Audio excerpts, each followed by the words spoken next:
وہ تھا مضاف اور مضاف الیہ. تو میں نے آپ کو وعدہ کیا تھا کہ میں آپ کو کنفرم کرا دیتا ہوں، میں آپ کو بتا دیتا ہوں یہ مضاف اور مضاف الیہ کیا ہوتا ہے. ایسا نہیں ہے کہ میں بھول چکا ہوں، نہیں. پہلے مرکب ناقص کے یہ جو 4 قسمیں ہیں، میں نے سوچا کہ چلو پہلے ان کو ڈیفائن کرتے ہیں، اس کے بعد پھر مضاف اور مضاف الیہ پہ چلتے ہیں. تو مرکب اضافی سمپل مرکب ہو گیا، لفظوں کا جوڑ. اب کیا ہے، اب معاملہ یہ ہے، یہ وہ جوڑ ہے جس میں ایڈجیکٹو استعمال ہوا ہے. ایڈجیکٹو مینز صفت، صفت یعنی وصف. تو وصف مشتق ہے، اسی سے بنا ہے توصیفی. یعنی سمپل لفظوں میں ہم کہہ سکتے ہیں ایسا مرکب جہاں ہم نے پڑھا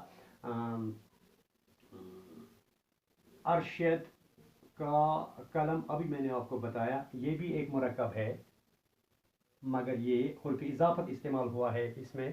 تو میں کوئی اور مرکب لکھتا ہوں جس میں صفت بیان ہوا ہو یا جس میں صفت آیا ہو، جیسے سفید کوٹ، جیسے زہریلا پانی. یہ زہریلا اس میں صفت آ گیا، تو ملا کے بنا یہ مرکب توصیفی. تو اسی طریقے سے سفید صفت ہے، کوٹ اسم ہے، تو ملا کے یہ پورا مرکب بنا مرکب توصیفی. تو شارٹ کٹ میں آپ کو یہ یاد رکھنا ہے، ایسا مرکب جس میں صفت استعمال ہوا ہو. یہ میں آپ کو سمجھانے کے لیے بتا رہا ہوں. اصل اس کی ڈیفینیشن کیا ہے مرکب توصیفی کی؟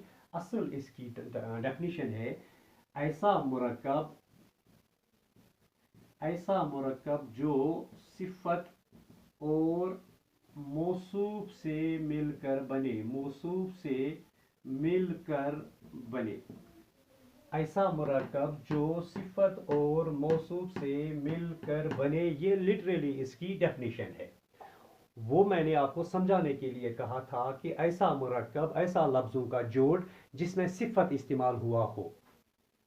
تو لٹرلی اس کی ڈیفینیشن یہ ہے، ایسا مرکب جو صفت اور موصوف سے مل کر بنے. یعنی ایسا لفظوں کا جوڑ جس میں صفت آیا ہو اور موصوف آیا ہو. تو صفت آپ کو پتہ ہی ہے، ایڈجیکٹو جس میں کسی چیز کی اچھائی، کسی چیز کی برائی، کسی چیز کی خوبی، کسی چیز کی خامی، کسی چیز کی خاصیت بیان ہو، اس کو کہا جاتا ہے صفت. اب معاملہ یہاں پہ ہے موصوف.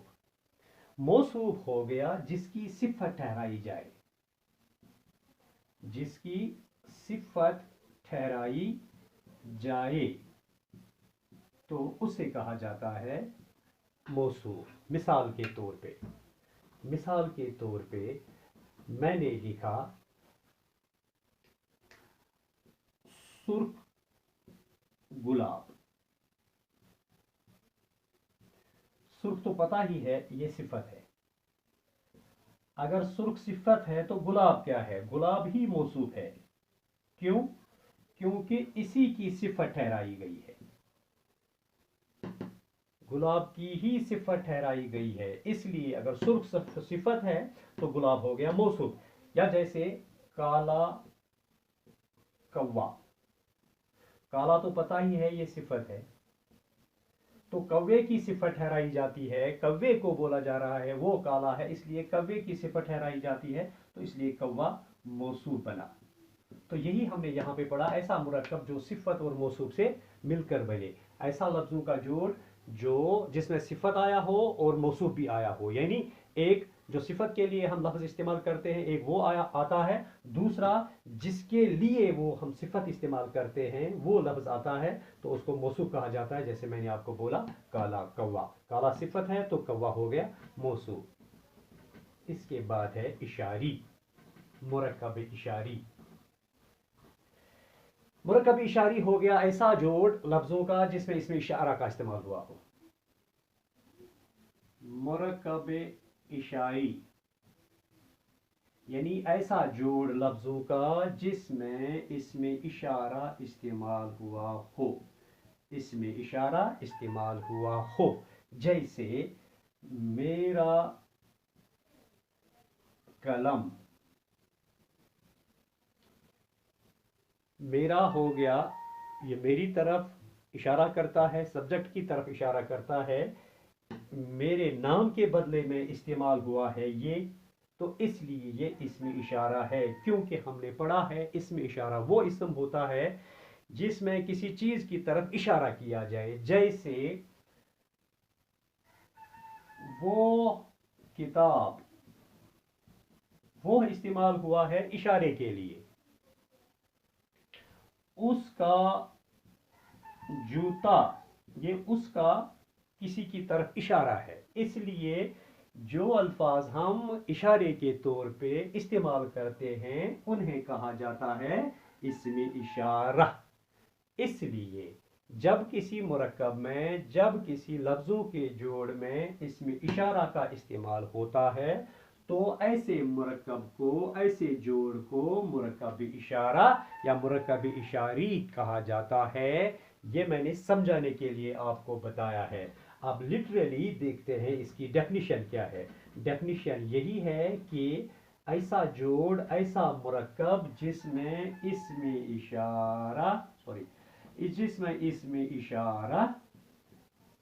اور مشار الیہ کا استعمال ہوا ہو۔ جیسے آپ نے ابھی دیکھا، جیسے میں نے آپ کو ابھی بتایا، صفت اور موصوف، یعنی ایک جو صفت کے لیے ہم لفظ استعمال کرتے ہیں اور جس کی ہم صفت ٹھہراتے ہیں اس کو موصوف کہا جاتا ہے۔ تو اسی طریقے سے اسم اشارہ ایسے الفاظ، ایسے اسماء ہیں جو ہم کسی نام کے بدلے میں اشارے کے طور پہ استعمال کرتے ہیں، جیسے اس کا، انہوں نے، میرا، تمہارا، کس کا، کب، وغیرہ وغیرہ، یہ ہم اشارے کے طور پہ استعمال کرتے ہیں، تو ایسے اسماء کو اسم اشارہ کہا جاتا ہے۔ تو مشار الیہ ہوتا ہے جس چیز کی طرف اشارہ کیا جائے اسے مشار الیہ کہا جاتا ہے، جیسے اس کا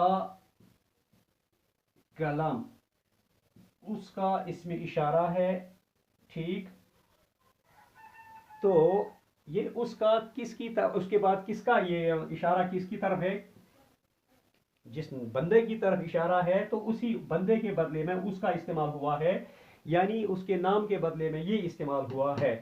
اب معاملہ یہ ہے اشارہ کس چیز کا ہے؟ قلم کا ہے، تو قلم بن گیا مشار الیہ، مشار الیہ۔ جیسے ابھی آپ نے صفت اور موصوف کے بارے میں پڑھا، کالا اگر صفت ہے تو کوے کو، کوے کی صفت ٹھہرائی جاتی ہے، کوے کی طرح، یا کوے کے بارے میں کہا جاتا ہے وہ کالا ہے، تو یہ موصوف ہے۔ تو اسی طریقے سے اس کا قلم، اس کا اسم اشارہ ہے اور قلم مشار الیہ ہے، تو ایسے مرکبات کو مرکب اشاری کہا جاتا ہے، ایسے مرکبات کو مرکب اشاری کہا جاتا ہے۔ میں پھر سے دہرانے کی کوشش کروں گا آپ کو، جو ہم نے آج پڑھا، ہم نے آج پڑھا یہی مرکب اشاری، مرکب جاری، مرکب توصیفی، مرکب اشاری، مرکب جاری، مرکب توصیفی، مرکب اضافی، مرکب اضافی۔ یاد دہانی کے لیے میں پھر سے دہرا رہا ہوں، مرکب اشاری یہ وہ لفظوں کا جوڑ ہوتا ہے جس میں اسم اشارہ کا استعمال ہوا ہو، جیسے میرا قلم، میرا ہو گیا اشارہ، قلم ہو گیا مشار الیہ، مشار الیہ۔ تو مرکب جاری جس میں حرف جار کا استعمال ہوا ہو، جیسے گھر سے، سکول میں، سڑک تک، میز پر، وغیرہ وغیرہ۔ تو میں سمپل ایک مثال سے سمجھانے کی کوشش کروں گا۔ مرکب جاری یہ دو لفظ ہیں، دو لفظوں سے مل کر بنا ہے یہ جوڑ، اور ہم اکثر و بیشتر اس کو ایک معنی میں استعمال کرتے ہیں، گھر سے، تو یہ سے ہو گیا حرف جار۔ تو یہی سے یعنی حرف جار جس مرکب میں آتا ہے، جس مرکب میں استعمال ہوتا ہے، تو ایسے مرکبات کو مرکب جاری کہتے ہیں، ٹھیک۔ اس کے بعد مرکب توصیفی، مرکب توصیفی ہو گیا لفظوں کا وہ جوڑ جس میں صفت آتا ہے، جیسے کالا، کوا۔ کالا اگر صفت ہے